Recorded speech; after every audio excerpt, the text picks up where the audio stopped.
ꯑꯩꯒꯤ ꯃꯤꯡ Tensubam Pusparani Devi. Lairik College Shatri Amona 100K higher secondary examination 465 out of 500 marks loinana 93% the mark ali. Aigi marks se hajaradi aigi marks se English 91, Manipuri 91, duga economics 98, history 96, duga political science 89. ꯑꯩꯒꯤ ꯄꯨꯟꯁꯤꯒꯤ ꯄꯥꯟꯗꯝꯁꯦ ꯑꯩ ꯀꯣꯂꯦꯖꯀꯤ professor ꯑꯃ ꯑꯣꯏꯕ ꯄꯥꯝꯃꯤ ꯑꯩ BA ꯂꯣꯏꯔꯕ ꯃꯇꯨꯡꯗꯁꯨ ꯁꯤꯚꯤꯜ ꯁꯥꯔꯚꯤꯁꯀꯤ ꯑꯦꯛꯖꯥꯝꯁꯨ ꯇ꯭ꯔꯥꯏ ꯇꯧꯒꯅꯤ ꯑꯗꯨ ꯃꯇꯨꯡꯗ ꯃꯈꯥ ꯂꯥꯏꯔꯤꯛ ꯇꯝꯊꯔꯒ ꯑꯩ ꯀꯣꯂꯦꯖꯀꯤ ꯄ꯭ꯔꯣꯐꯦꯁꯔꯁꯨ ꯑꯣꯏꯒꯦꯅ ꯈꯜꯂꯤ ꯏꯆꯥꯅꯨꯄꯤꯒꯨꯝꯂꯕꯤ Tensubam Pusparanina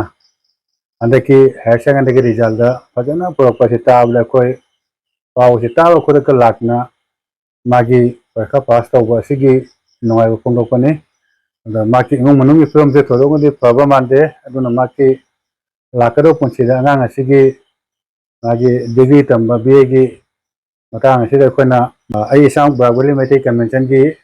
ꯄ꯭ꯔꯦꯁꯤꯗꯦꯟꯠ ꯑꯃ ꯑꯣꯏꯅ ꯑꯩꯈꯣꯏꯒꯤ ꯃꯥꯏꯀꯩꯗꯒꯤ Tensubam Pusparani asigi magi degree tambada BA tambada changgadaba laik laisugi mathau tabado convention makedegi mateng panggaina koi convention makedegi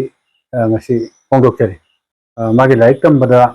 khona pangge khanjarabasi magi BA lodi fawba chahi mari asida changgadaba laik laisugi mathau taba